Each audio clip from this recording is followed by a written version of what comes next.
So anyway, you should know that about all the classes that I do here, or at least for the most part, that's going to be the case. So once you get to Canvas, I'm just going to do a new window. I'm not to Canvas. Once you get online, you want to type in Canvas in the address bar, .column.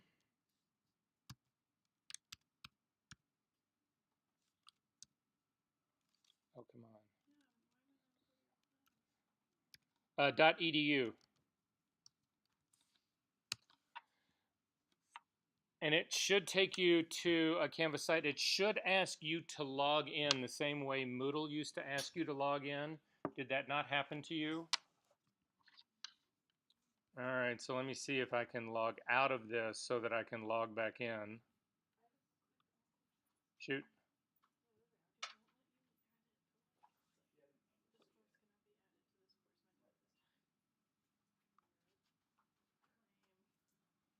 All right, so is everybody into Canvas yet? Is anybody not?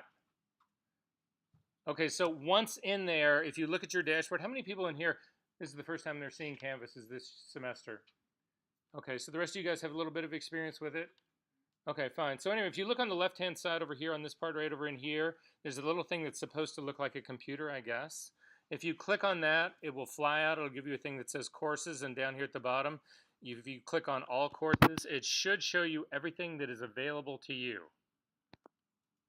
Is that true? Yes. This class isn't available. Like I can't click on it. It's not like published. Oh, well that would be interesting. Maybe it's because I haven't published it.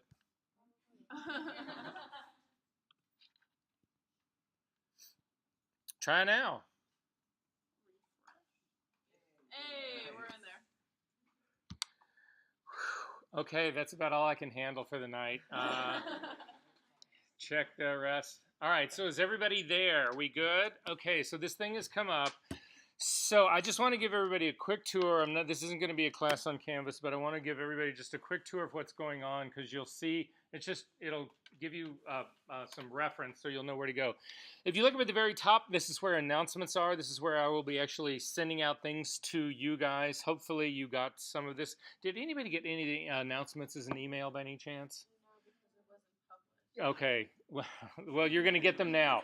So the first announcement I said was that you did not need to bring your camera tonight. If you wanted to, you could, but you did not need to. Possibly bring your camera next week. I will shoot out an email depending on how far we get into things this week. I'll shoot out another announcement to let you know that I think we're probably we'll be doing a little more hands-on camera next week. So just so that you know that. The other thing is that you'll see on here there is an announcement that says enroll in the photo department facilities website. If you click on that to open it up, you will see that there's a link in here. It is. So just so that you know, all the websites, facility websites for visual art and design are located on this page. We cannot auto-enroll you in that. So you simply need to click on this link once. You should get a confirmation that you have been auto-enrolled in this thing, and it will then also show up as a potential Canvas site for you. So if you want to check on the hours of the digital print lab, or you want to know how much it costs to do a mural print there, or whatever, blah, blah, blah, you'll have access to all that material. So it's just so that you know that that part exists there. And I'm going to hit my back arrow to go back a little bit.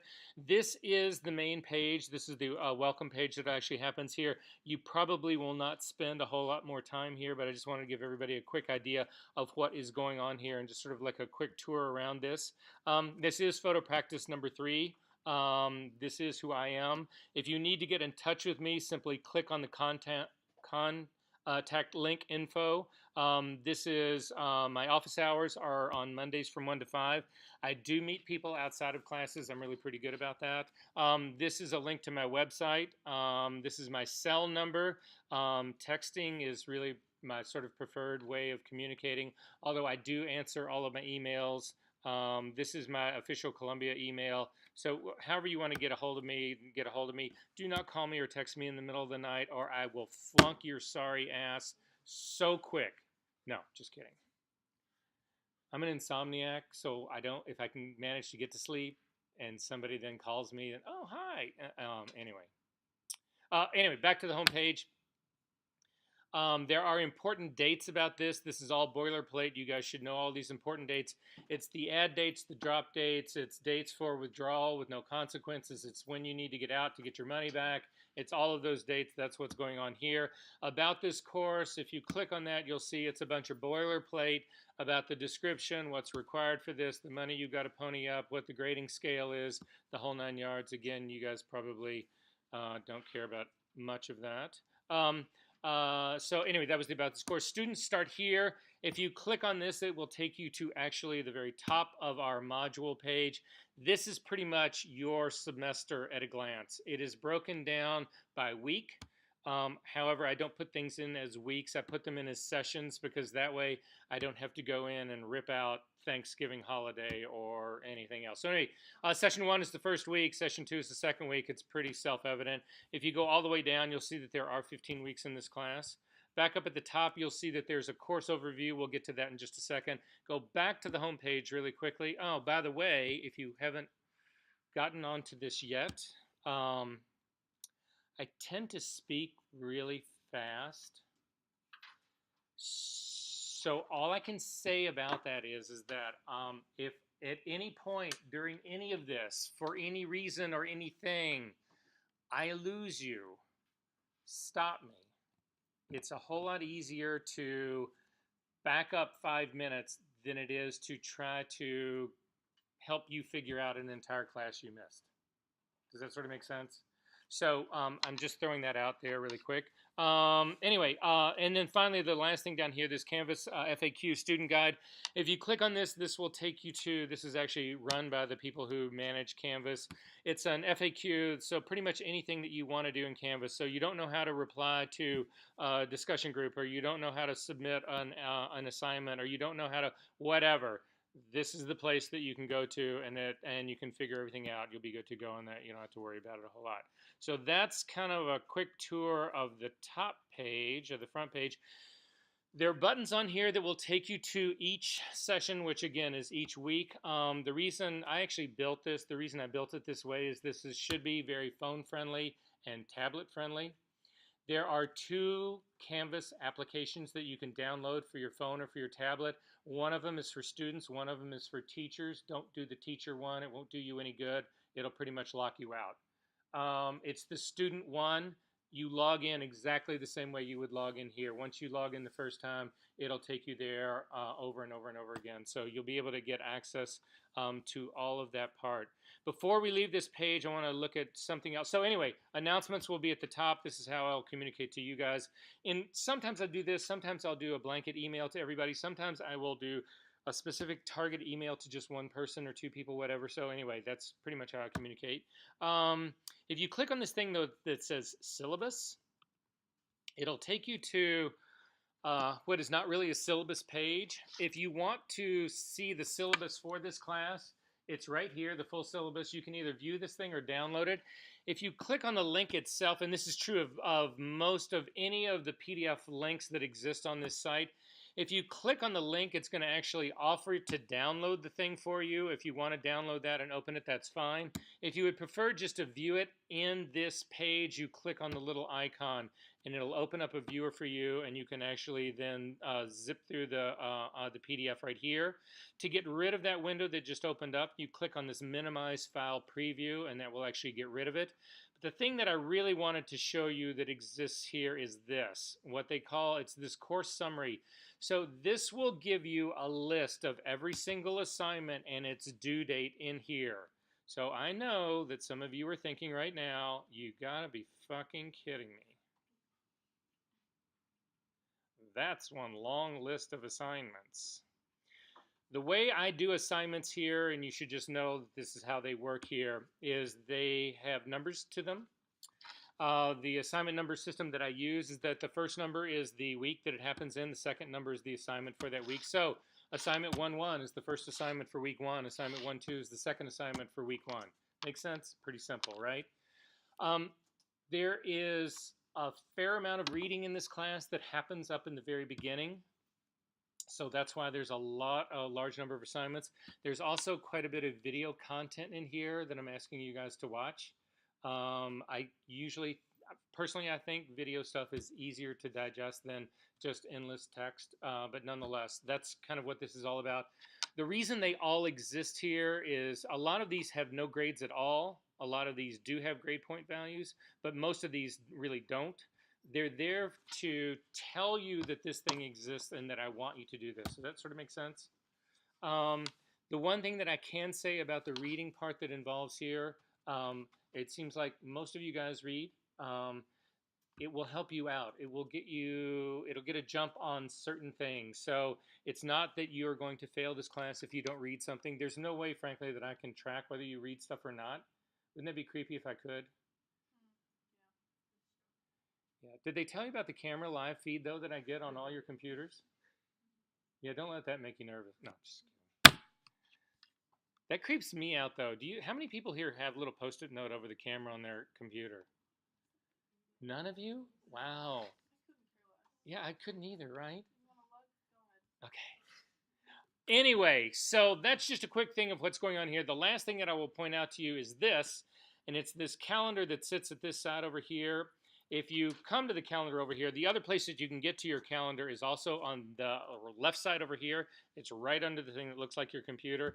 If you click on that, it will open up a monthly calendar for you, and it will show you everything that is due for our classes. So in this case, you will see that in mine, there are assignments that are actually due on this. Now, it is my understanding that all of your classes populate this. So you're going to see like a shit show on this calendar, right? However, you can go over here in the calendars on the side over here, and you can uncheck things so that they don't show up in your calendar. So if you only want to see what's going on here in Photo Practice 3, turn all of your other classes off, and you'll see only the stuff that's showing up in Photo Practice 3. I need to get all of mine off. So at any rate, just so that you know that that's what's going on here. If you click on one of these things, it will take you into the assignment, and you can actually read it here, although this is not, in my opinion, the best way to actually go about doing this. But nonetheless, I just wanted everybody to be familiar that that's what was going on here. Once you're in the calendar page like this, you would think that you would be able to get back. Well, you can sort of by using your back arrow, but there is no link in this that I have ever been able to find that will allow me to get back to my home page. So I am going to just use my back link to try to get me back to the home page right here, and then click on home page, and it'll get us back.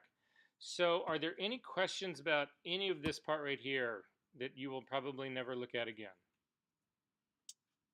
You have any idea how much blood, sweat, and tears I put into this homepage? I appreciate it. Thank you.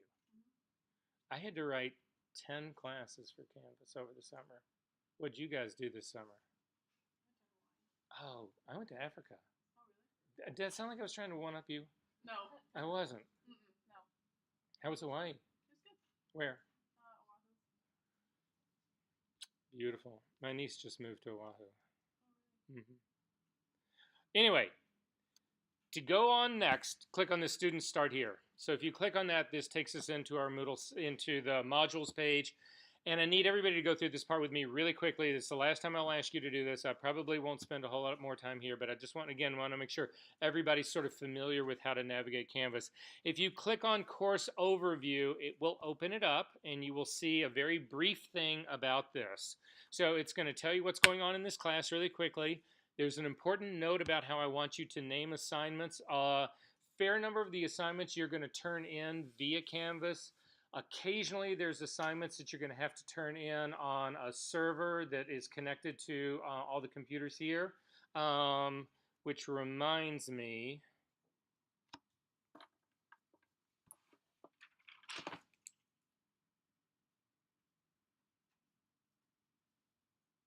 I need to make sure that all you people who are on laptops know how to get to the server. At any rate, the only real requirement for this class that you're actually going to need to come up with is there is some of the assignments that we do are going to call for prints. How many people in this room feel good about their printing? Well, that's good. How many people like to print? That's also good. So at any rate, I've tried to keep it to a dull roar, what's actually going to happen in here. So you can see up in here, these are final prints. So this would not be, if you're the kind of person that in order to get a single final print, knocks out 25 working prints, whatever. Your print volume, the amount of paper that you're going to need clearly will go up. But this is going to give you some idea of what I need final print wise. There is also a mural print assignment for this class, but we will deal with that later when that actually happens. So I do encourage you to get together with other people. I mean, if you're a person who normally prints anyway, then it doesn't matter. You're going to have paper regardless. But if you're a person who hates to print and you only do everything electronically and you're like, fuck this, I don't want to buy paper, then get together with all the other people who feel just like you and buy and split a pack of paper together. Okay? Make sense? Okay. But at any rate, the labeling here, this is I'm possibly passed over that a little quickly. It's really specific how I want you to name your assignment stuff. And it is this last name underscore first name underscore assignment number underscore image number. You will see this on every single assignment that I actually give you guys. So you don't have to refer back to this. It's in all the language of all the assignments. It's just a way that I always know what assignment it is you're actually supposed to be turning in to me. When there is an assignment that calls for multiple prints, that's what the final number on all of this is about.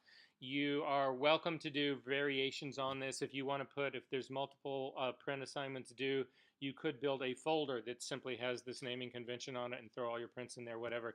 It's just so that I know what it is you are actually turning in. So with that being said, you'll see at the bottom of all this, there's a little next button. If you click on the next button, it'll take you to the next page, which is the course resources. This is how everything is structured in this Canvas class. Every single session will have an overview to it, and it'll tell you basically what we're going to do in that session. And then you have these course resources. So I've tried to make course resources into something that's more manageable for you guys to sort of like point you in the right direction. The structure of these is all the same. Occasionally there will be more categories in this, but for the most part it's always the same. Readings is usually the one that's always at the top, and this is stuff that I actually want you to get through. So, but we're going to talk about it really quickly here. My late assignment policy, everybody needs to know this one because this comes up over and over and over. So I'm just going to go through it really quickly. Matter of fact, if you click on the little icon right next to it, a little PDF window will open up, and it'll tell you exactly what it is. It's pretty straightforward. I do not accept late assignments. If you get an assignment in on time, which I expect, it'll be graded. If you don't get it in on time, you get flagged with a 0 for that. Zeros will kill you in this class. I'm telling you that right now. However, if you do manage to get that late assignment in before the end of the semester, I won't bother to look at it. Well, actually, I will look at it, but I won't grade it. However, instead of having a 0 for that assignment, I will give you a 59, which will save you in the end. But at the end of the day, what this ultimately boils down to is you have to do every assignment for this class. There's just no escaping it. So the question is, do you do it on time and actually get a decent grade for it, or do you turn them in late and flunk? So that's my late assignment policy. That went quick and well. Everybody seems very happy about that one. The final project requirements on this, again, if you click on that little guy and open it up, basically you will see what I'm expecting from this. Now, this tends to be a little bit more flexible. How many people in this room would consider themselves an adult? How many wouldn't? I like the way you think. At this point in my life, I'm in denial as well. But nonetheless, you are. So I am not in the position to say to you, you need to have 18 prints that are all 11 by 14 mounted on whatever. And that's just not my job. The final project for this class is supposed to be a synthesis of the things that you have learned in this class. But for you to do a project in this class that does not have anything to do with the kind of work that you want to do is pointless. Fair enough? So what I'm looking for is something that is evident of you taking this class serious enough to actually put in the time and effort to produce something that I would call the final project. But that largely is up to you. Are there questions about that? Okay, it will be printed, though. That's the one thing that I will insist on this. There is a textbook for this class. It's this guy right here, the Adobe Photoshop CC for Photographers. It's a Martin Evening book. you will be happy to know that not until this class, which, oh, by the way, you guys know that you're a first. This is the first version of this class. Oh, yeah. Yeah, they renamed it, but I also rewrote it. So this is actually much better than the old version, yes. Shoot. So what they had done was they felt like there was an enormous amount of redundancy in Digital 1 and 2, and there was. So what they have decided to do was to try to combine those two. But the argument that I had also made to them in favor of doing this is that so many of you are coming in here with some level of Photoshop skill already. The original Digital 1 and 2 were written when this was an analog school. And there was no Photoshop. Well, there was a Photoshop, but does that sort of make sense? Yeah.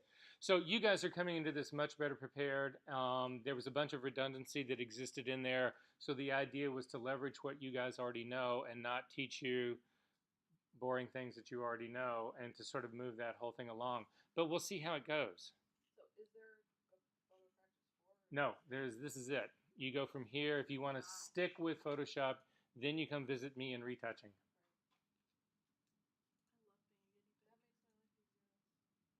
I'm excited about this, though. You should know that part. But that being said, I will say this to you also. There's an enormous amount of content that is crammed into this class. We'll see how this goes. I promise you I won't kill you. I'll just work you to death. Okay. So at any rate, until this class happened, they did not have a copy of this electronic textbook in the library, which they do now, so you do not have to buy this textbook. If you click on this link, depending on where you are, if you click on it, like for me here in campus, if I click on it, so I go right to it. If you're off campus, you will have to log into the library. And again, it's pretty obvious how they do it. They ask you for your Oasis ID and your last name. It's their login page is pretty specific about what they need. And then the minute you get access to the library off campus, then you will also have access to this part. This is an extraordinary resource. You should leverage this and use this. Martin Evening was one of the original. There's like an original group of Photoshop people that decided they really didn't want to spend their time talking about, how filters could like make people look like, balloon toy animals and shit like that. But they were really serious about production strength and production grade Photoshop. Martin Evening was actually one of those guys. So at any rate, it's an extraordinary resource. You should leverage it. How many people in here have never been to lynda.com? Okay, so Columbia has given you this $350 subscription a year resource that will allow you to learn damn near anything. It is an extraordinary resource that you should leverage. And it's not just about creative arts. If you want to learn how to program an Excel spreadsheet, this is the place to go to learn it. If you want to pick up, it's this incredible resource. It's also, it's so important, they've actually made it a link that sits right over here on the left-hand side of your thing. So if you click on it, it will give you access to it. The one thing that I can tell you don't do is don't just open up a new page and type in lynda.com, because when you do, it's going to ask you to log in, and when you try to log in using Columbia's credentials, even though you would think you would be able to do that, it is just a long, deep, dark rabbit hole you're going to go down, and you'll hate your life. An hour later, you still won't be in. Simply click on this link, and you'll get there. It's much easier to do that. But at any rate, you will notice up here at the top, there's a thing called readings. I want you to read those things. Here, this is called support, and in support, it's there for you. It's not something, I don't expect you to read this textbook. I don't expect you to go to lynda.com and browse everything that's in there, whatever. It's there for you to use it, okay, to leverage that part. So, for instance, there are going to be some things that we go through in this class that we talk about, and some of you guys are going to know it right away, and some of you guys are going to be struggling with it, and all of a sudden, it's like, for me, the way I always refer to this, it's like having a camera manual. Nobody reads a camera manual cover to cover. That would just be pitifully stupid and painful. However, if you want to know how to reset the autofocus points in your camera, you want to know that you go to page 89 and you can read it really quick and you're good to go. That's what support's all about. Make sense? Okay. So, keyboard shortcuts. How many people here use keyboard shortcuts for Photoshop? Good for you. I don't. There's tests and shit that I'm supposed to be giving you about that. I don't use them. I'll never give you one. There is a thing of digital glossary imaging terms in here. Go ahead and just click on the icon really quick for me. You'll actually just see what it is. It's just all of a sudden you have absolutely no idea what absolute colorimetric rendering intent means. This is a place that you can go and find out. By the way, how many people in here do know exactly what absolute colorimetric rendering intent does mean? And you're all 2s and 3s, right? Okay. I love it. Okay. I'm going to minimize that. I'm going to get out of that. So that's basically the course resources. If you click on the next button again, it's going to take you into the overview of session 1. This is what we're going to try to get through today. How am I doing? I know, you're all still on the fence. You're judging. You're thinking,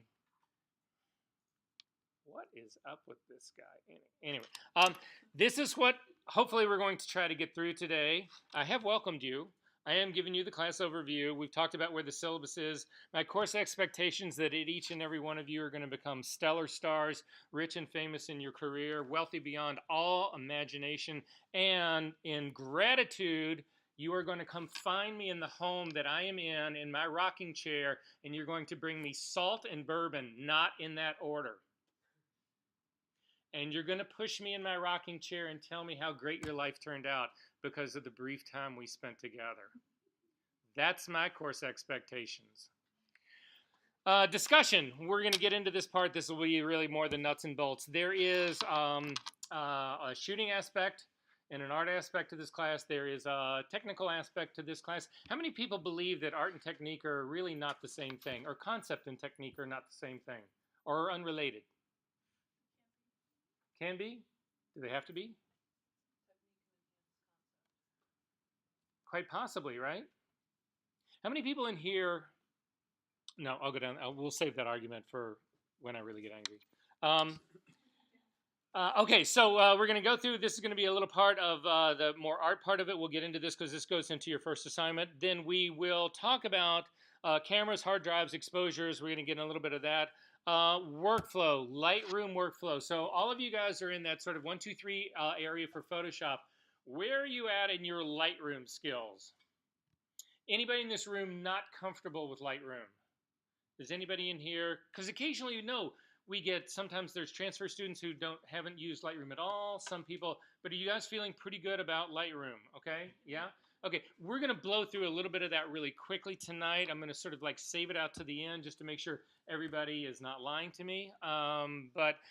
Because basically this is how I've tried to structure the shooting part of this class is I try to make every assignment that we have 2 weeks long. The first week you'll actually shoot material, and I want to see top edits in Lightroom of that. So I want to see your top 10 picks or your top 20 picks, something like that. I don't expect them to be tricked out. I'm trying to see what it is you're shooting and that you are shooting, right? And then the second week is going to be more the finished product. The second week is going to be more taking those final things, narrowing them down to the 1 or 2 or whatever the assignment calls for, running it through Photoshop, and then ultimately either showing us electronic versions of that or actual final prints. Does that sort of make sense? So that's kind of the idea about this. So the Lightroom part of it, we get away from extremely fast. You still will be turning in catalogs, but as far as that part goes, that's about we are not going to be talking about Lightroom pretty much after today, I hope. How many people in this room would say that they have a disciplined, color-managed workflow in their lives? That will change tonight. How many people in here pull test prints? You do a test print to check for color. How many people do that? Oh, come on, raise your hands up high. You are all, right? I haven't done a test print in 10 years. I am that good. My system is that good. So wouldn't you like to do that? How many people in here struggle with exposure? Oh, come on, you are all liars. How many people, okay, so let me rephrase that. How many people in this room have perfect exposure for every single situation they shoot, always, 100% of the time. Me. Swear to God. And guess what? I'm going to show you how to do that too. So after, hopefully, not just this week, it may take us till next week to get through that, you're going to have perfect color and perfect exposure. Check that off the list. Anyway, reason worth coming next week at least. Okay, so that's kind of what's going on here. If you click the next button one more time, you will go to the resources for this week. What I hopefully want you to get through this week. So if you take a look at the beginning part right here, again, this is broken up like this. This is the readings that I want you to actually get through. They're not really long, involved part, but the first one is one that you need to look at right now because of the way all the monitors in this classroom work. So if you click on this, this is specific to the monitors in this room and actually in, I'm fairly certain, in 903 and 904. I don't know where else it is. However, you should know this about these monitors. They calibrate these monitors at least every week. A lot of times they're doing these every other day. The problem is that these computers reset at night, and when they reset, they no longer keep the calibration monitor loaded. Does that make sense? So if you want to work with this as a calibrated monitor, you actually have to load it as a you have to load it. Hello? Have you guys lost me up here for like a long time? No, or that just went out? Good now. Okay. This is going to tell you exactly what you need to do, okay? And if you don't do this, now for you guys who are working on your laptops, you don't need to worry about this part. But for you guys who are working on these right here, again, every single night, these things are going to reset. And it doesn't throw away the profile. It just goes back to the original default calibration that actually happened for this guy. So this will simply walk you through it. It says that you are to open up the little Apple menu, come down to System Preferences, click on Displays. I need you guys to actually do this because yours is going to look different than mine. When you get the display up, if you click on the Color tab, you should have a display profile. If you look at your monitor right here, it's got a name and a number. You should find a monitor profile in there that's got the name and the number of the monitor that you guys have. Do you? Is that working for you guys? And then you simply need to select that one. So for instance, this is what mine is right here for something that I've done. So are we good on this, guys? Okay. Is there a way to, do we need to worry about calibrating our laptop? You massively need to worry about that, and we're going to get to that today. Okay, the 10 steps to perfect exposure. I don't think we're going to get to this today, but you can look at it. It's literally 10 steps long. Change your life. We will, if we do get to it today, will be great. We will get to that part. Reciprocity in photography has to do with f-stops. It is your language.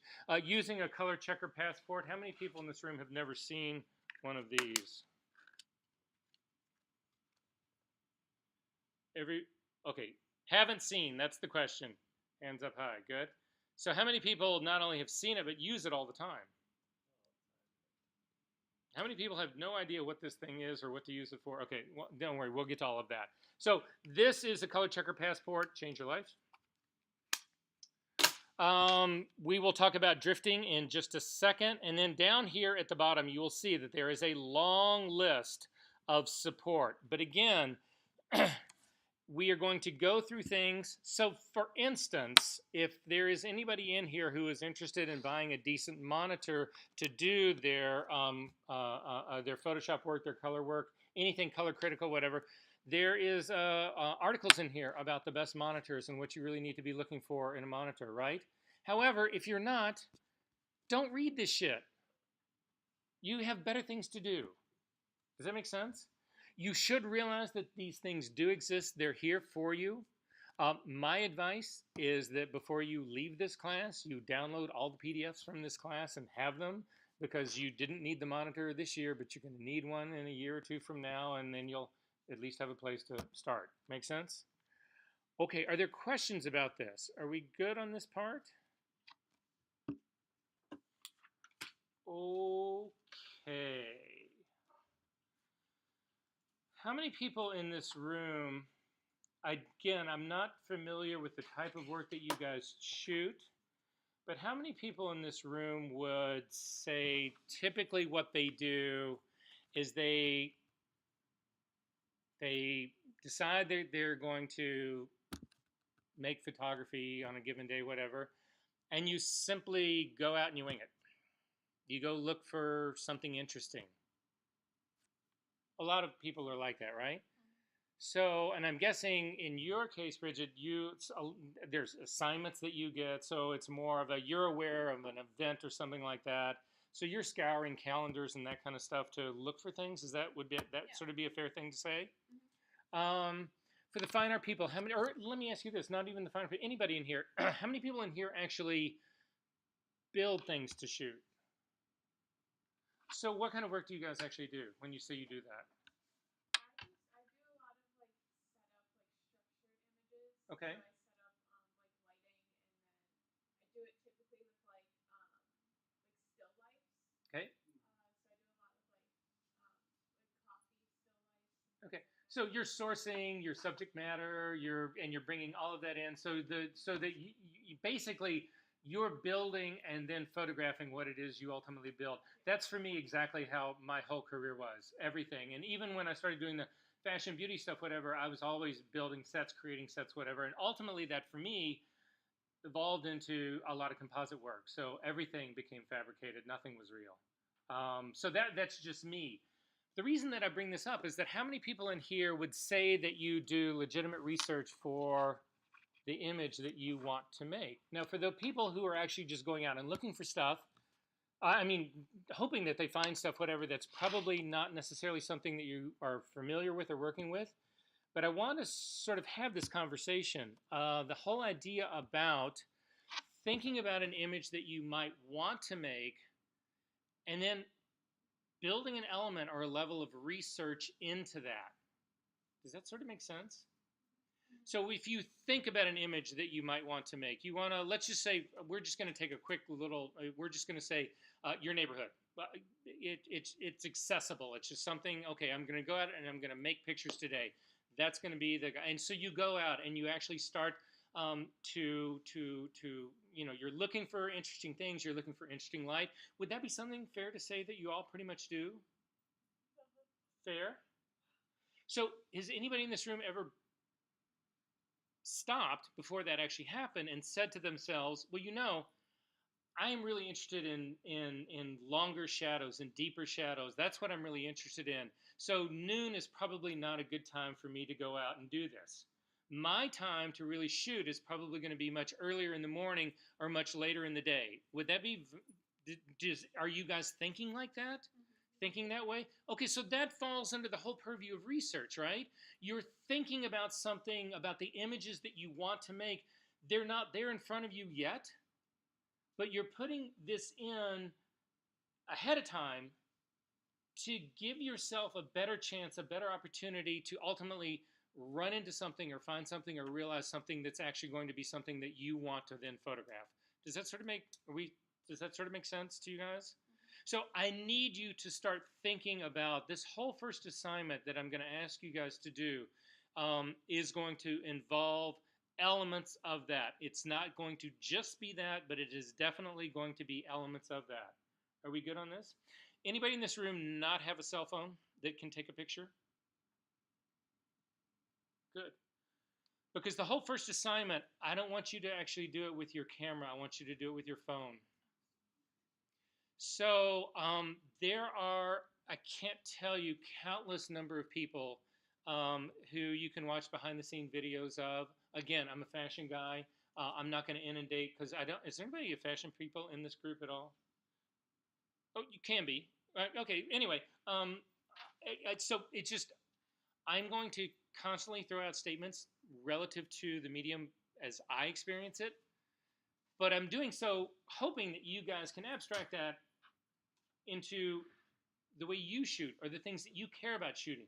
So when I say I look at behind the scenes video and I see Nick Knight visualizing everything in the studio with his phone, it's because it's a way for him to be able to see. It's not because I'm trying to turn you on to some fashion photographer. I'm merely trying to point out that he does it as a way to see. Now, here's a guy who has got a $150,000 medium format camera with a state-of-the-art digital back that he makes his final photographs with. But that's not the way he begins his process. When he begins his process, you can actually, he has a film company that records basically all of his shootings, and they set up a camera in the studio, and the camera runs for 8 or 10 hours, and it's boring as can be, but you actually see him work, and he's constantly with his phone trying to see. Why would he care about seeing with his phone? What is about this? What does this do? Shoot. Most people see it from their phone, probably. Good point. Other things. Anyone? It's not like a 2-point perspective like the eye. Absolutely. And what does that mean? It means that it's what the camera is going to see. And what is the difference in what your eyes see and what cameras see? You constantly adjust for like depth perception and perspective. Do you guys, anybody in this room only have one eye? There's another famous fashion photographer, Albert Watson, who does have only one eye. And he's always claimed that it was part of his success because he could see like a camera would see. You see dimensionally, don't you? Don't you see three-dimensionally? Can't you tell that I'm in front of this screen? Can a camera promise you that? No. A camera can only see that two-dimensionally. Do things change when you actually shift them from 3 dimensions to 2 dimensions? How many people think they don't? So I tell people when, say, they ask me what I do for a living, I say I take a 3-dimensional object, I turn it into a 2-dimensional object for a 1-dimensional person.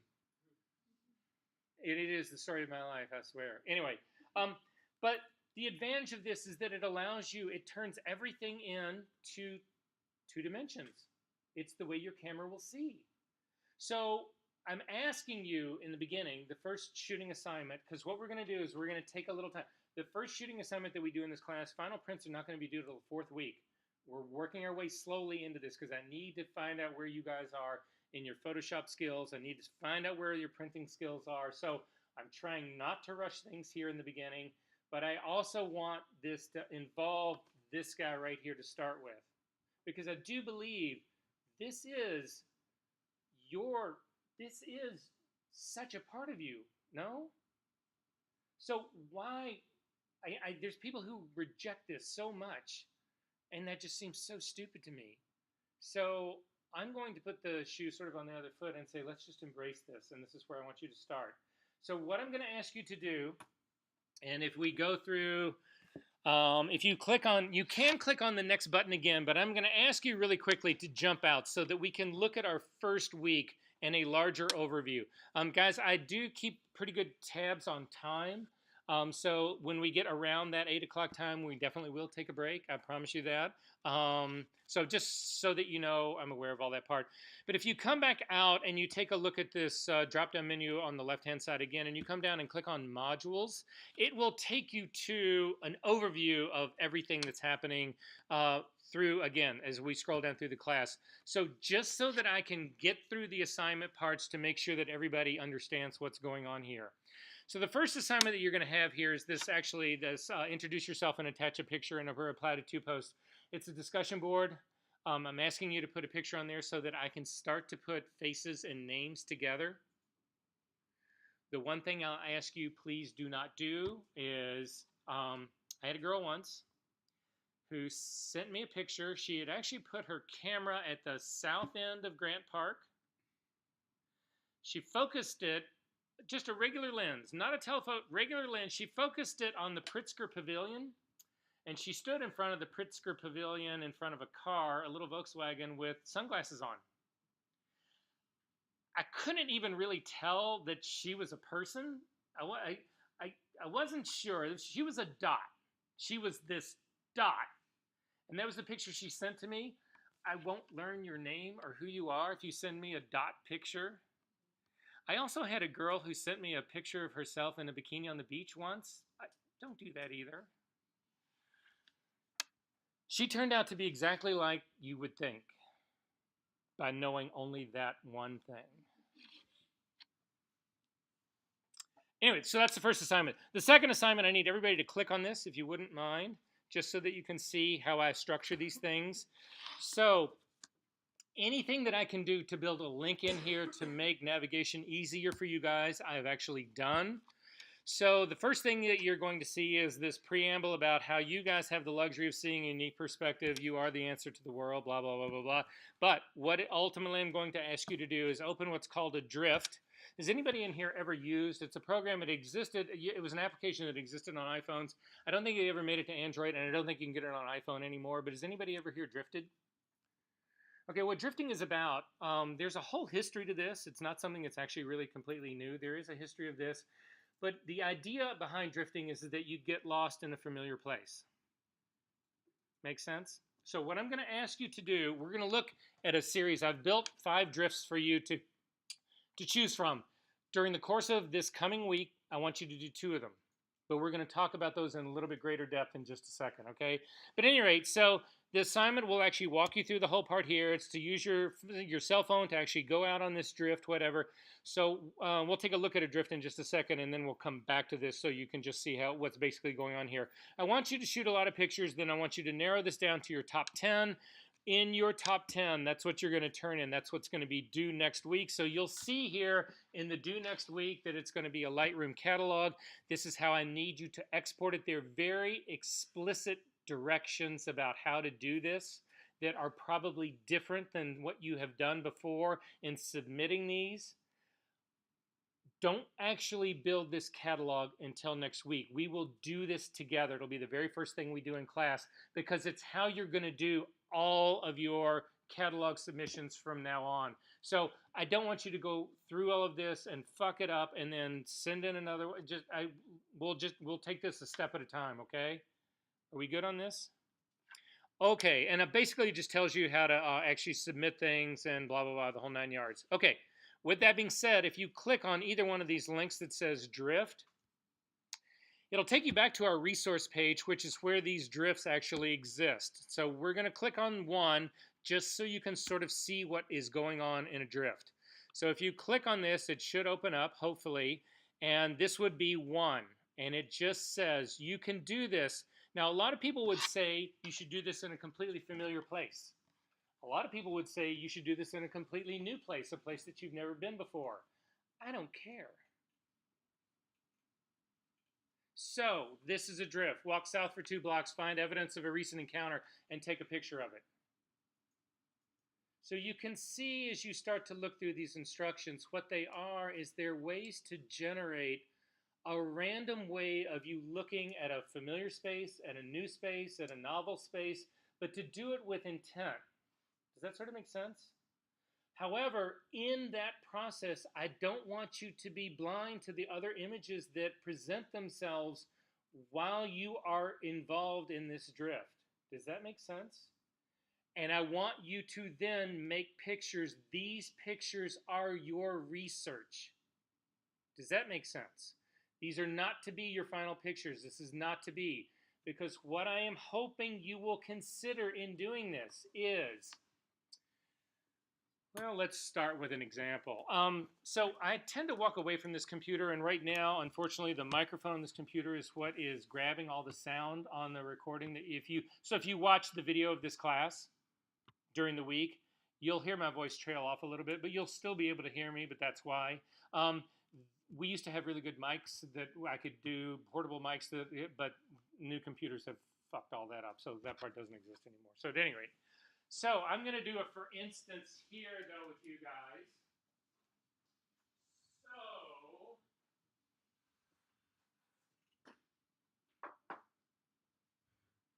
I'm out on my drift, and I find this chair, and it's noon, and it's got interesting series of, well, where are the shadows? It's noon. They're pretty much going to be underneath them, right? I mean, depending on the time of the year. In the wintertime, the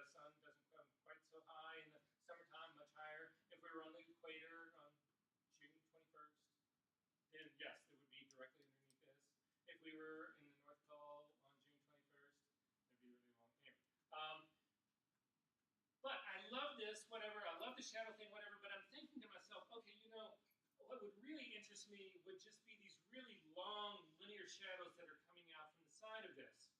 That's what I'm really more interested in, right? And so I take a picture of it, and I'm looking at it, and I'm going, I don't like this chair. I love the shadows, though.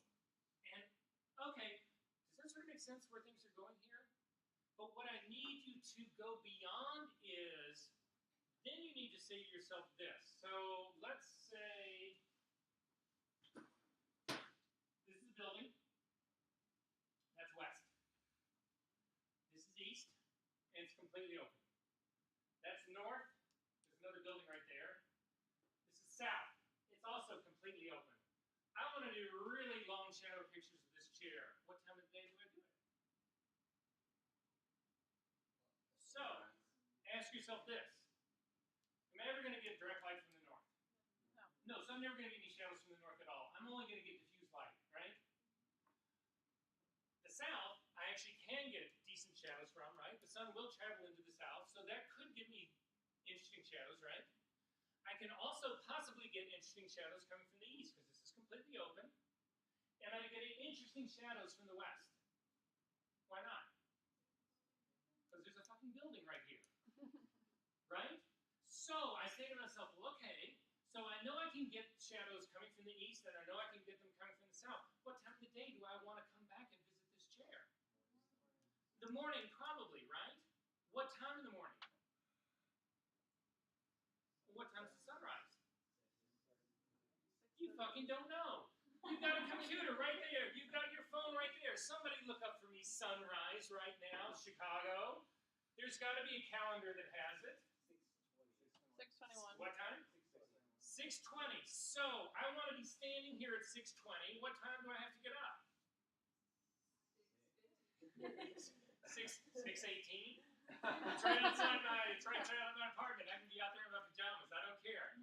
I've lost all sense of vanity and morality. So does this make sense where we're going with this? This is what I need you to do. When I talk about the research, this is what I need you to do. I want you to explore these spaces with a phone, a two-dimensional exploration of it, but I also want you to consider what it is you like about this. What is it you are looking for in this? So for those of you who construct things, there is no reason that you can't take this chair and turn it. There is no reason that you can't take this chair and put it upside down. There's no reason that you can't set it on fire. I don't care what you do if you want to be involved in that, but what I do care is that this becomes something that you seek out, you look for, you search for in the beginning, you make decisions about it, and then you go back and actually generate a final photo. Does that sort of make sense? So who have I lost here? Are we good on this? Good. So do we have to?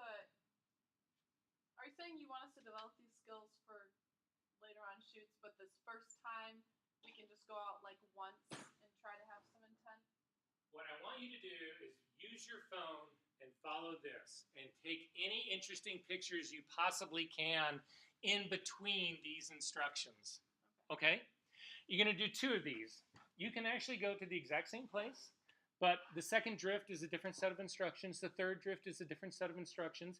How many people, when you walk down the street, Chicago, famous for its architecture, how many people walk down the street only looking up? I do all the time, right? Most people are looking like down, right? So part of what this drift is about is it's to ask you to do things that you wouldn't necessarily think about doing.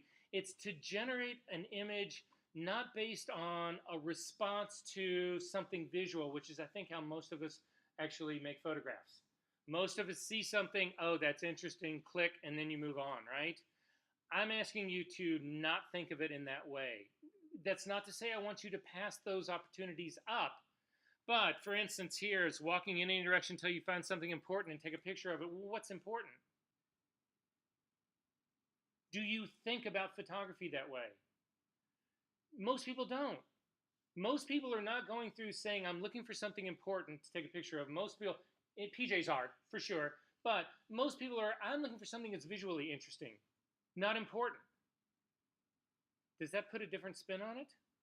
So I'm hoping that the drifting will give you a different framework to look through about making this first set of pictures. Are we okay on this? So are we then going to go back to the same place? It's up to you. When this assignment was originally written, it was extremely rigid. They didn't even let you use the camera to begin with. You actually had to map it out. It was all about pre-visualization. It had nothing about misdirection. It had none of these elements in it.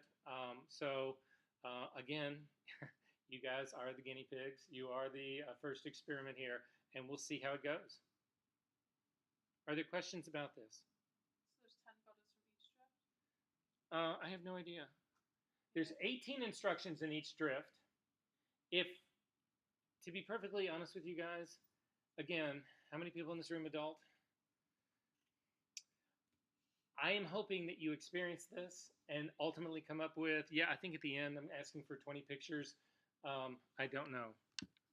Go back to whatever the assignment said. The assignments are pretty explicit. It looks like, yeah, 10 top images from that. The other thing that I want you to consider in this, and it's the instructions that exist right here. So if you read through this part, hopefully that'll also make sense. I want you to do things that you would consider. I'm more than happy for you to spend time shooting in what you would consider to be your comfort zone. But I also want you to consider shooting out of your comfort zone. That's also part of what this drift is about. It's about getting you to, well, let me ask you this. How many people in this room, does anybody in this room feel like you're in a photo rut? You do the same picture all the time, right? You approach it the same way all the time. We all do. So part of what this is about is to try to break out of that in a way. And even I will give you this. It is a complete abstract. There's no question about that. It's like, really? You want me to find evidence of a conflict and then take a picture of the sky right above it? Yeah.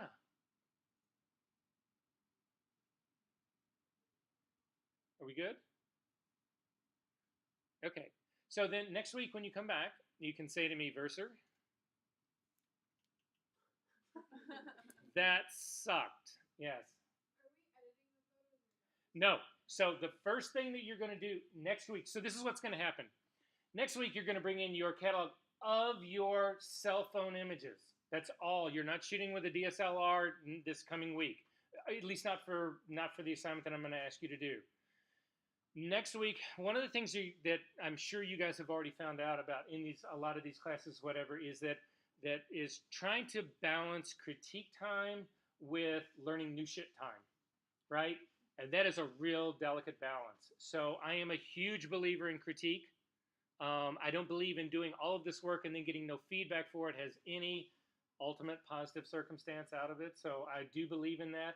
But by the very same token, I can't have a 4-hour critique every other week, or we are only going to get through half of the material in this class, which would be a disservice to all of you. So I'm not going to let that part happen. So what is going to happen, or this is at least the way that I've got this planned out, is next week when you guys get here, we are going to break up into groups of 3 or 4 people. You are going to show those 3 or 4 people what you have shot on these drifts, your top 10 picks. And have a conversation, a mini critique about, well, that's interesting. Maybe you could pursue that, or no, that's ridiculous. Why did you do that? What? You guys get where this is going, right? So what I'm going to do is try in a very sort of expedited way, get you some feedback on where things started for you. So that then the next week, if you look at the next week, and we can go to it right now, we might as well go to it so that you at least have some idea of what's coming up in this class. So if you go back to modules again, we can go down to week number 2, and you'll see here, Photography is Research, Part 2. If you click on this, it's going to say that what I want you to do is, following the feedback you receive from the critique, return to the locations of your top 10 cell phone images and re-photograph them using your DSLR. But in this image capturing sessions, it starts to get much more serious. I need you to start considering all of these issues right here. I need you to consider things like lighting, the vantage point, the composition. It needs to go beyond what you are. So again, your cell phone images are notes for you. They are references for you. They're just the beginning of that conversation. Where the real photography starts is then what you do with that after your input from your group. Does that sort of make sense? Okay, so I'm relatively thick-skinned. What are you guys thinking right now? Say what? Not the drifting. Right. But like I You do this already. all the time. Okay, so you're going to be really familiar with this. Sometimes I don't have my camera with me, and I always have my cell phone, so I'm constantly taking. And then if I'm like stuck in a rut of like what to go shoot, I'm like, what have I been taking pictures of? Right. What can I return to? And it's it'll say like the date and time. Oh, yeah. So you can see like was that the best lighting? Yes. I'm sorry, what? It often like it puts out a map too sometimes. Oh, yeah. Yeah, you can get GPS coordinates. You can do the whole 9 yards, time of day. If I'm in a car and I pass something interesting, I'll like do like a screenshot of where I am at Google Maps and then like go back later. So, Also drop a pin. absolutely. Yeah, totally. All the above. And these are all things that I would strongly consider doing while you're actually out doing this walking around part. So for the people who actually tend to generate more in the studio kind of stuff, do you see the potential to do something in this? Well, I do both. Okay. Like interchangeably. Okay. So I definitely see a benefit of both. Okay. All right. Well, we'll see where this thing ultimately goes.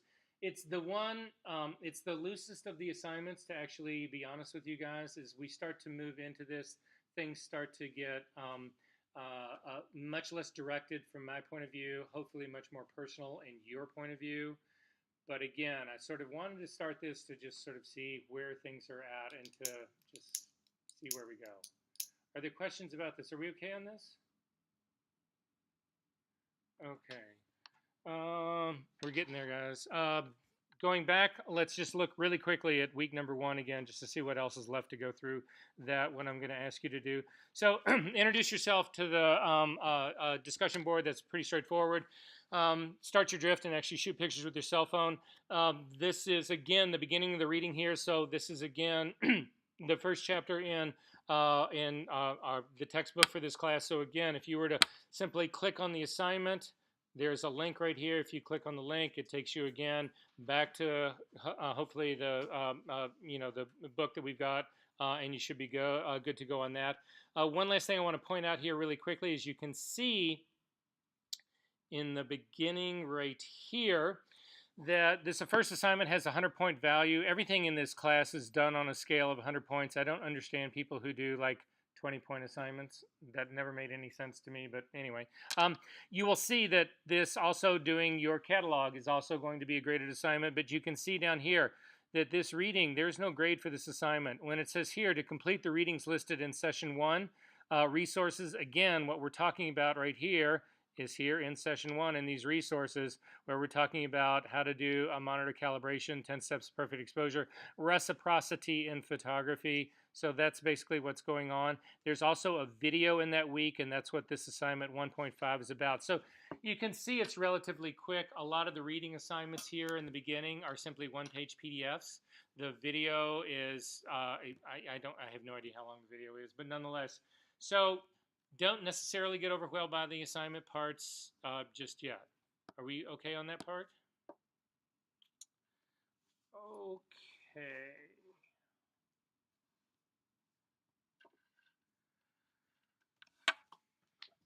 This is always the interesting moment.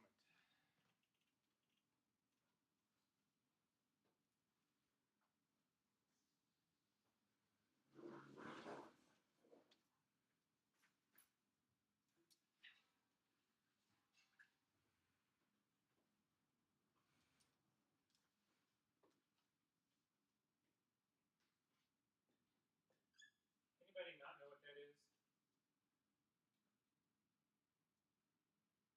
It's an F with a 2 next to it. We call those F stops.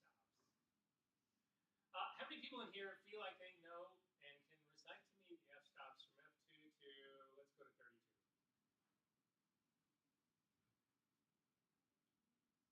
Hold your hand up high if you really think you can do it. That is a fundamental problem. And we have got to address this problem. And the reason I say that is that this is your language. This is the language of your medium. And it's not just knowing f-stops. That's not the part that matters to me. It's knowing how to leverage the information that they give to you. Okay, so we're going to have this conversation right now in a really, really, really big way. How many people in this room, hopefully this will be a good one. How many people in this room want a career in photography when they leave Columbia College? Is there anybody in here who's not a photo student? Is there like any art and design or anybody? Multiple, right? You're sort of a multi-person? Oh, so the onus is even more on you. But we actually do an InDesign assignment here at the end of this class. Do you work in InDesign at all? Yeah. Any people, other people in here, InDesign people in here? Okay, so all those people who just raised their hand, everybody else needs to pay attention to who those people are, because those are the people that you're going to have to go to when it all gets really hairy at the end. Just saying. But anyway, back to the question that I had. Want a career in photography? Hopefully is a career in photography at the end of all of this experience. How many people? Again, hands up. So pretty much most of you, if not all of you, right? And so what is that career? Is it making fine art pictures at a gallery? Is that your career? Maybe. Is it being a photojournalist? Maybe. Is it being a commercial photographer? Is it somebody who shoots food or somebody who shoots fashion or somebody somewhere in there is going to be that, right? So how many people in here think that when they graduate from Columbia College, you're going to walk out the door on the 15th of May, and on the 16th of May, you're going to open your own studio and bingo, bang, things are going to go great? No chance. I'm just going to throw that out to you. There's no chance. So what are your alternatives? Whole Foods. I'm telling you right now, I say this to every single one of my classes, and inevitably, in every single year, I end up with at least one, if not two, not three, maybe four students, whatever, working at Whole Foods. And when I go walking in, they're like, can't let him see, I don't mean to put Whole Foods down or Starbucks or any of that kind of stuff, but I'm going to tell you, again, I'm going to tell you a little bit of my story, because this does pertain to what I think and at least the ambition that I have for each of you. When you leave here, if you do not stay in photography, you will not be a photographer. So what does that mean? Well, I say anything. Anything. You can be the photo assistant at the Sears baby studio, and you will stay in photography. You will continue to do your own work, and hopefully, if you're lucky, you can make it as a photographer. But if you go to work at Whole Foods saying to yourself, okay, I'm hopelessly in debt for my student loans, I just need to make a little more money, I'm going to spend 2 or 3 years just making some cash, get comfortable, and then I'll get back to my photography, you never, ever, ever will. I promise you that. That will not happen. So, what are your options? Photo assisting is a great one. And for me, that's how I did it. I graduated from art school. I got a job working at Playboy. That's where I really started to learn everything happened there. It doesn't have to be that. It can be anything that is photo related. You can be doing the pictures in the post office for passports. I don't care what it is, as long as it involves a camera and making pictures. Does that sort of make sense, what I'm hoping for each and every one of you? So this language is something that you are going to have to get that job, unless you are really lucky and somehow end up just being on your own or whatever. Does it sort of make sense? So this language becomes imperative to us. How many people in here are in studio lighting classes right now? One or two? One. Is there? Oh, and there is going to be a two. Yeah, because we've insisted. So you're in two right now? Okay, so you're getting into strobe and that kind of stuff right here. So all of this has to ultimately gets rolled into lighting as well. This whole conversation, this language about light. And if you don't know these things, you can't have that conversation. And I can promise you, it's the first thing, the first time you walk into a photo studio, somebody's going to say to you, I need you to knock 2 stops off that light. And you're going to go, I don't know what that means. Or I've heard of stops, but I don't really know what to do. And if that happens to you, you'll never get asked back again. Because everybody else in this room is going to know that shit, and they're in the line right behind you. Are we good on this? So you will come to learn that I am a fanatic about this stuff. I don't test you on this. Again, adults in the room, it's your language. You need to know this stuff. You need to have this, to have that conversation. Okay? So, with that being said, nobody in this room can see this red pen, can they? Can you guys see this? Okay, so F2 is where we're going to start here. I do this all the time.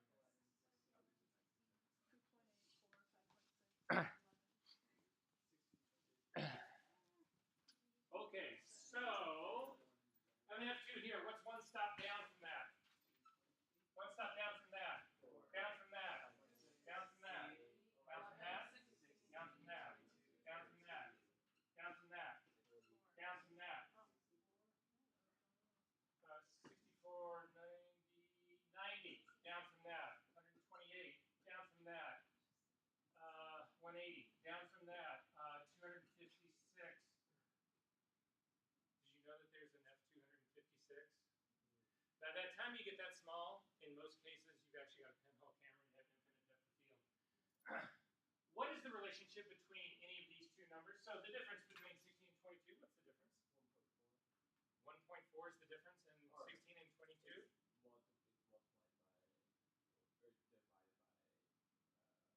Okay. What was the very first thing I promised you guys in this class? No math.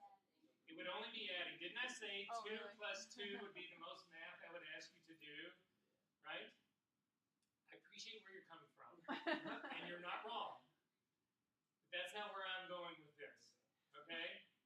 So, the relationship between F22 and F16. What is the amount, difference in light? Does anybody give me any idea? A stop. But what does that mean? So here's the trick, guys, and this is the thing that makes this so incredibly powerful, but also the thing that you need to do or to know about all of this. I'm going to chop this off at 64 just so I don't scare anybody any more than I already have.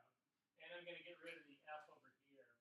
The difference in every single one of these is either a doubling or having of light. So, as I move from F32, is F32 a big aperture or a little one? Little. It's a little one. We all comfortable with that? It's a small little dot, right? As we start moving in this direction, we're actually opening that aperture up bigger and bigger and bigger, right? We're letting in more light. How much more light? It's a doubling. So if I go from F32 to 22, I've doubled my light. If I go from 22 to 16, I double it again. Does this make sense? Okay, this is where it gets tricky. Not tricky, but this is what it means. So I'm going to say that in F32, I get one, I'm going to do this. This is going to be photons of light. A photon is actually a particle of light. And let's say at F32, it lets one photon in. How many is F22 going to let in? 2. Does that make sense? So I'll get 2 photons of light there. How many at 16? Exactly. How many at 11? How many at 8? How many at 5.6? How many at 4? How many at 2.8? And how many at F2? And if I go to 1.4, the next stop open. Yes. Does this make sense to everybody? Are we good on this? Who does not get this? Don't be ashamed. Who's a little foggy about this? Okay. We're comfortable on this, right? Okay. Believe me, I got my own time, guys. I'm going to get you out of here at 8 o'clock for a break. Because this is going to hurt before this is over. So, at F2,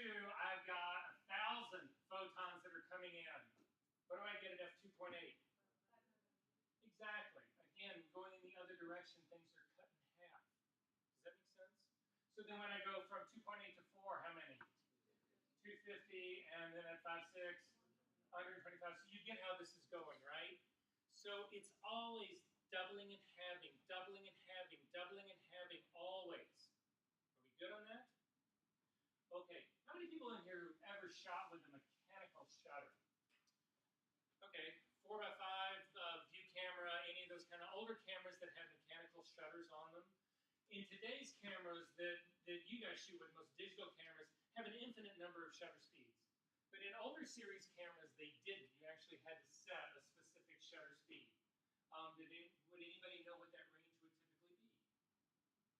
I can tell you what it is. So if we start at the long end, most of them could actually get to a second.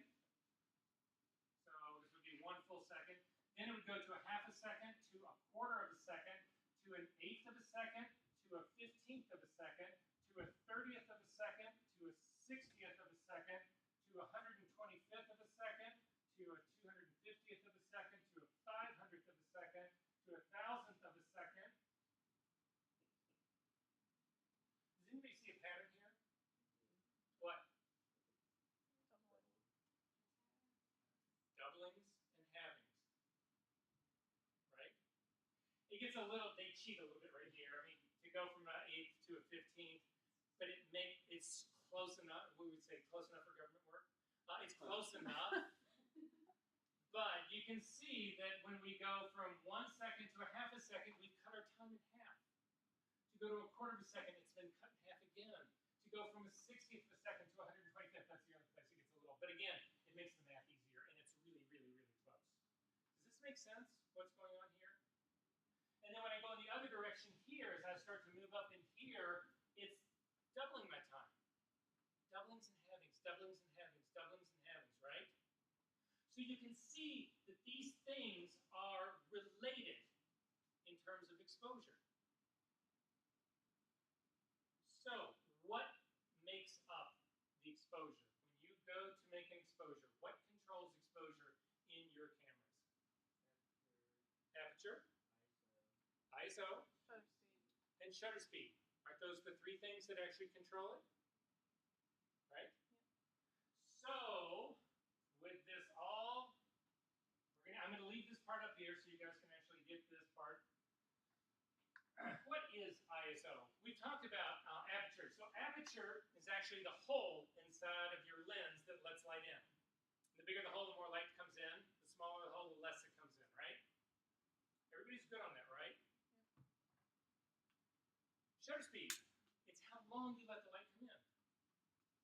But then what's ISO? How sensitive your camera sensor is to that light that it's coming in. Exactly. It's how sensitive you're registering your sensor to be. Or in the case of film, is anybody in here still shoot film?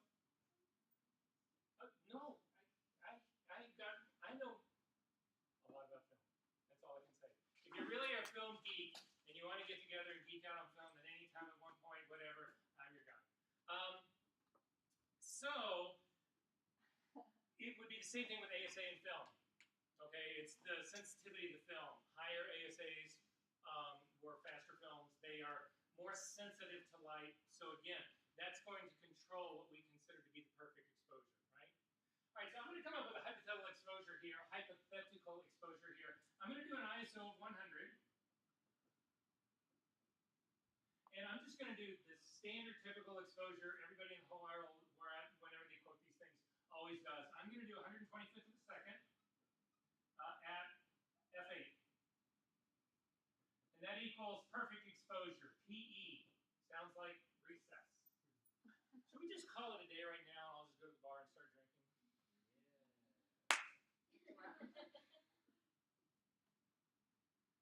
Be a little more vigilant and get through at least a little bit more tonight, and then we'll go out some other night. Okay.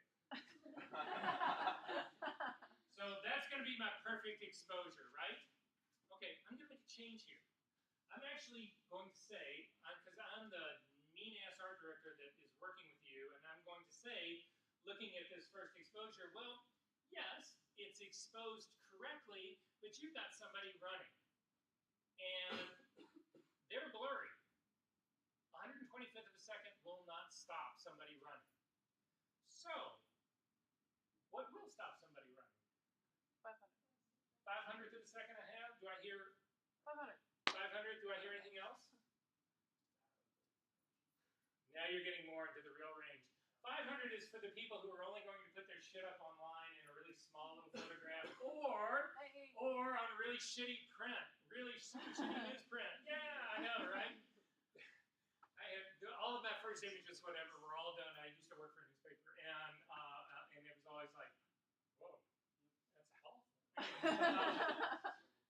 So they want to freeze things. They want to freeze things. So I know I need to go to 1,000th of a second. What does that mean to me? Well, so most of you right now, instead of looking and really quickly doing the calculation in your mind, you would simply set your camera to 1,000th of a second, and then you would start fucking around with your aperture thing to get it to read, for the needle to be in the little middle part again, and shoot another picture and hope and pray. Right? That's not how I work, and that's not how anybody in any studio works. In any of those situations, somebody's going to say, okay, 1,000th of a second, what is the difference in 125th and 1,000th of a second? 3. Stopwise. So, we're going from here, 125th to a 250th, that's 1 stop, to a 500, 2 stops, to 1,000, 3 stops. So I have lost 3 stops of light. So all 3 stops of light. How do I get that back? Aperture. Open up my aperture. So I'm at f8. I need more light or less light? I need more light because I've cut the time way down. How much more? 2.8 more. 3 stops. Going from f8, 5, 6 is 1, 4 is 2, 2, 8. At f2.8, it is the exact same perfect exposure, but I am able to freeze my people. Your language. So you will constantly hear this happen. People will constantly be saying, I need you to lose 2 stops. What does that mean? Well, in any case, I'm shooting here again. I'm going to go back to this. This is no longer perfect exposure. I've got an art director, not an art director, but a photographer. I'm the assistant. I got a photographer. I'm setting the camera for him. He's shooting remote control. He doesn't care. He's looking at the screen. He's not even. I'm the guy out in the rain by the tripod with the little umbrella trying to shoot pictures. He's in the van just yelling orders to me in some walkie-talkie or cell phone. I need 2 stops more light. What does that mean? Well, what are 2 stops more light than this? Can you give that to me? Is there only one way I can get that? Are there multiple ways I can get that? Multiple. So, what's one way I can get it? I need 2 stops more light. How can I do that? F4. 1/30th of a second. So I'm at 125th. 1, 2. So a 30th of a second at f8 is plus 2 stops. What else can I do? I could stay at 125th At F4. and go again aperture-wise. So from here, 1, 2. So I'm at f4. Also plus 2 stops. Does this all make sense? Yes. Didn't you also do 1/60th and 5.6? It wouldn't be 1/60th. What I could do here is I can actually, yes, I can do both. So I can do an additional stop at a 60th of a second at f5.6. You're absolutely right. So I get 1 more stop in aperture and 1 more stop in time. Oh, 2. Well, And this also equals plus 2. Make sense? then what do they want? How do you know what to do? That's a great question. How do you know what to do? Why do you make these decisions? Yes. Depends on depth of field a lot of times. I was going to say, what is aperture controlling? Depth of field. Depth of field. How many people here shoot wide open all the time? Oh, good, because your pictures have a prayer of being in focus. Not a great one, but a prayer, at any rate. But that's it. The trade-off is shutter speeds control the sense of motion. So again, the higher the shutter speed, the more you tend to freeze it. The lower the shutter speed, the more you can actually drag motion out. You can actually get stuff to street, right? And then the opposite part of that is that aperture controls depth of field. How many people in this room are comfortable know what depth of field really is? So what is it? And can you be a little more, when you talk about different planes, can you be a little bit more specific about that? What is a plane of focus? Well, like when you look at stuff, like everything is on different planes, and so when the camera looks at it, it compresses it, and so Right. how many of those planes it actually. Right. So, perfect example. I'm going to hold this eraser right here. You're the camera, you're going to take a picture of me, right? You see the eraser, you see me, and you see the thing behind it, right? So in a really super shot, and you're focusing on my eyes the whole time. By the way, just so you guys know this, I'm just going to throw this out to you, that everybody in here. How many people in here do not shoot people? So everybody shoots people, right? I'm just this. If I give you nothing else tonight, this is the fucking golden ticket right here. If the eyes are in focus, the image is in focus. If the eyes are not, the image is not, and it does not matter. I'm telling you this right now. If you get my eyes in focus, everything else can be blurry as shit, but people will go, wow, that image is sharp. It's in focus. And you're going to go, yeah. Especially the people who are paying you, that you want to feel that way. But if everything in the image that's really important is sharp as a tack and the eyes are soft, whatever, they won't pay you. All right, so anyway, back to this. So I'm holding this here. You're focusing on my eyes. That thing is behind me, right?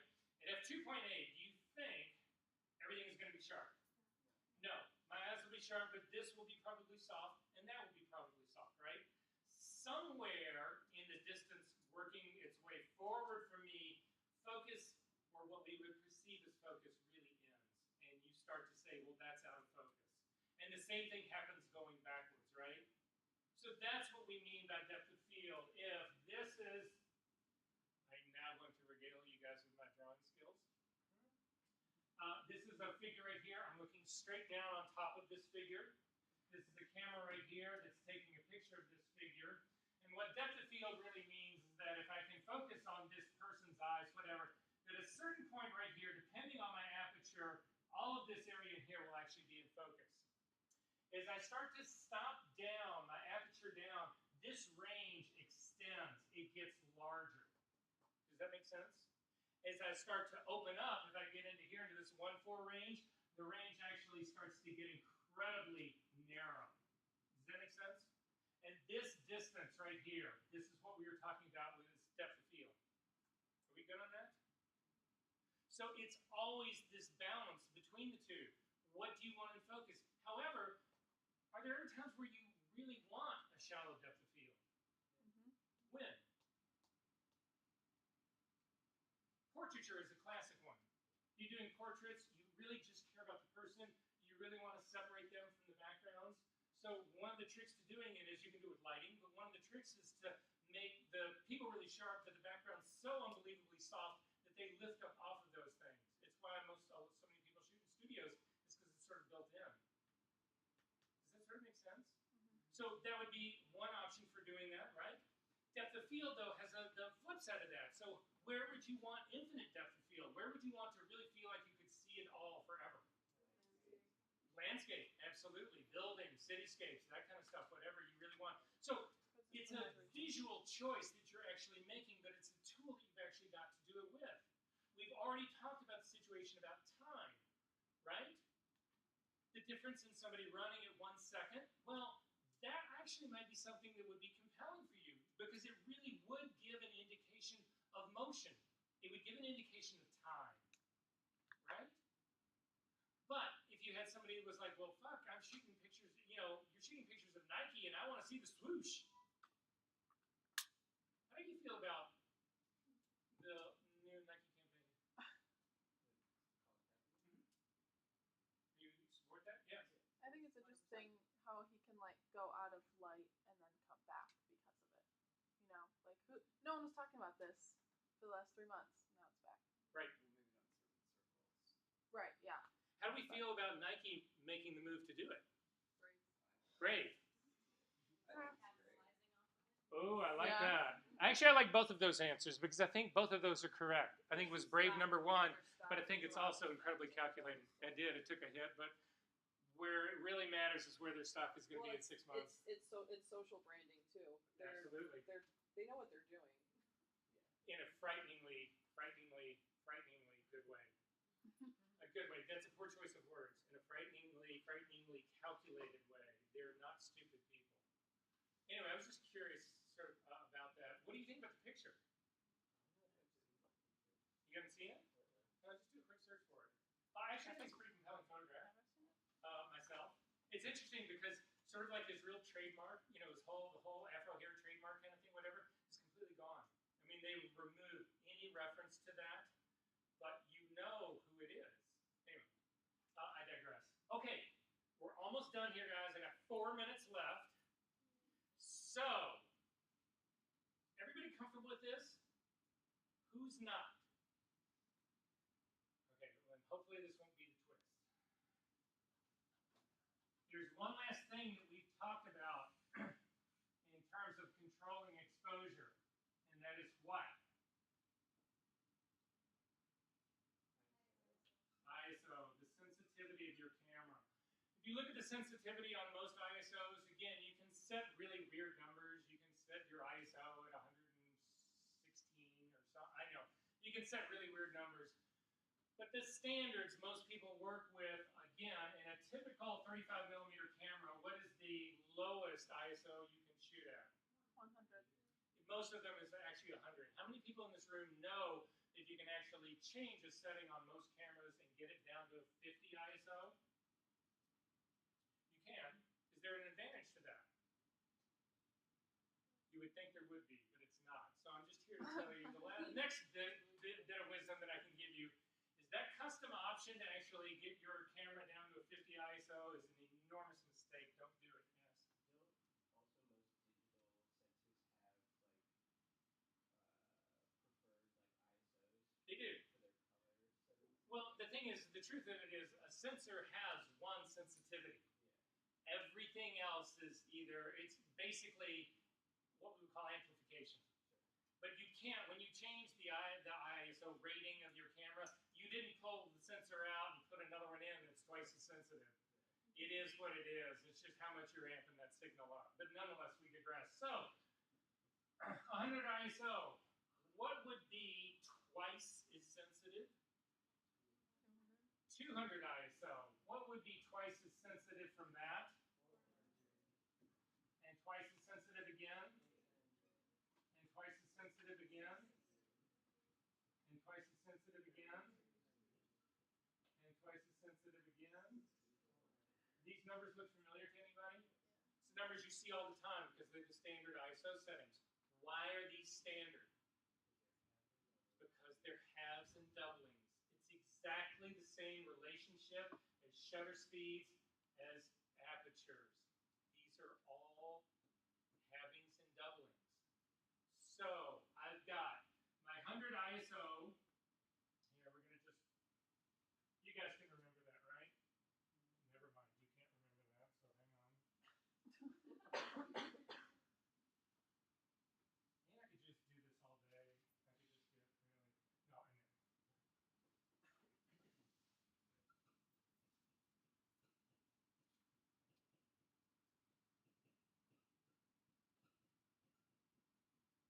Okay. So, I've got a perfect exposure, 100 ISO. We're going to go back to our standard. F8 at 125th.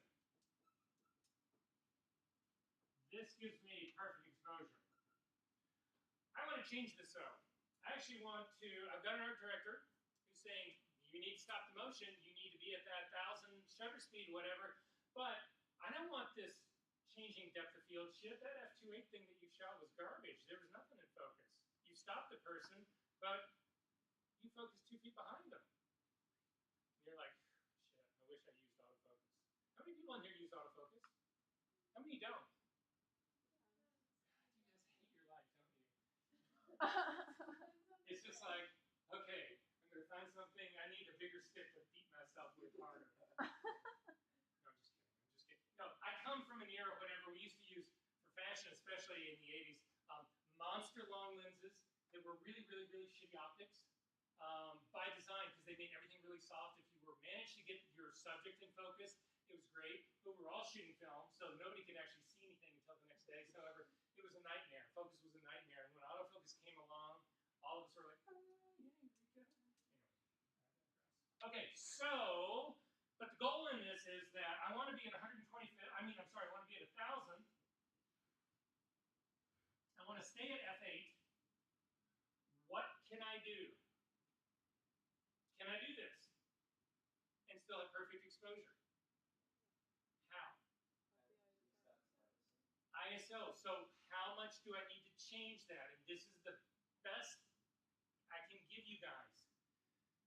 Do this on paper, at least in the beginning. Don't try to figure this just in your head. Just write it down really, really quickly, whatever. I still do this all the time. So the difference in 125th and 1,000th, I've gone to a much faster shutter speed. So is this new setup letting in more light or less light? It's less light, so I need to increase my sensitivity. How much? In stops. Well, again, if I go from 1,000, 1, 2, I'm losing 3 stops of light by moving from this 125th to 1,000th, right? So this move right here costs me 3 stops of light. Can I pick that up in ISO? Well, my ISO here is 100. What ISO do I need to be at? 800. So again, it's 3 stops. You need to count this out. So this was 1, 2, 3. So an 800 ISO will be exactly the same perfect exposure, but I will have stopped my figure and kept a greater depth of field. So what's the upside and the downside to ISO? Increasing or decreasing it? Noise. Noise. Anybody in this room not familiar or comfortable with what noise is? Most of you have nothing but noisy pictures because in spite of the fact that you think that you do have perfect exposure, most of you's exposures suck. Most of you guys are 2 to 3 stops underexposed, which means you've left at least 3/4 of your available data on the floor. Did you know that? 1 stop underexposed. 1 stop underexposed is half of your data. 2 stops underexposed is 3/4 of your data. 3 stops underexposed, you believe you can save that in software, but you can't. And your pictures are noisy as shit. I'm going to change that. If not today, next week. Are there questions about this? Are we good on this? Okay. So I've got 805. 8:05. You guys can be back at 20 after. That'd be great.